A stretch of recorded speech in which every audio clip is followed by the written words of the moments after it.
Synsys, une start-up belge qui commercialise des chargeurs solaires pour smartphones. Synsys est créée en août 2017 par deux jeunes ingénieurs de Luc-Louvain, Geoffroy Guillon et Henri Gernaet. Au cours de leurs études, ils ont eu l'occasion de développer un prototype dans les laboratoires de l'université, un chargeur solaire ultra compact, assez pour lancer la société, mais pour se développer, il fallait élargir la gamme.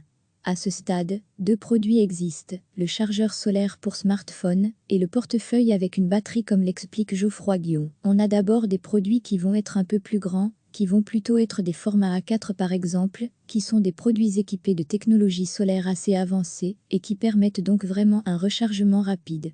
Après, il y a aussi d'autres produits, qui sont plutôt de la vie de tous les jours. Donc, on a développé un portefeuille, avec une batterie qui est intégrée dedans et qui est détachable. C'est un beau portefeuille en cuir, qui permet d'avoir une batterie sur soi à tout moment, dans la vie de tous les jours.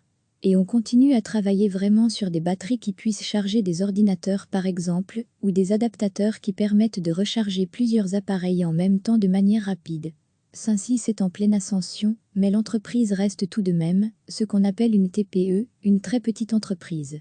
Elle a vendu 4,000 pièces l'année passée, c'est encore modeste, mais Geoffroy Guillon est confiant, la société vient de réaliser une levée de fonds importante au mois de décembre, 350 000 € apportés par des investisseurs privés et par un fonds d'investissement de la région wallonne.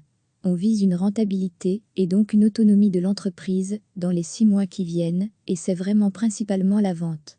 Donc, maintenant, grâce à notre levée de fonds, on va pouvoir produire plus, et donc vendre plus. Synsys vend ses produits dans plusieurs chaînes de magasins en Belgique et compte surtout beaucoup sur l'exportation, avec des importateurs en France, en Suisse, au Mexique ou au Japon par exemple. Recevez chaque matin l'essentiel de l'actualité.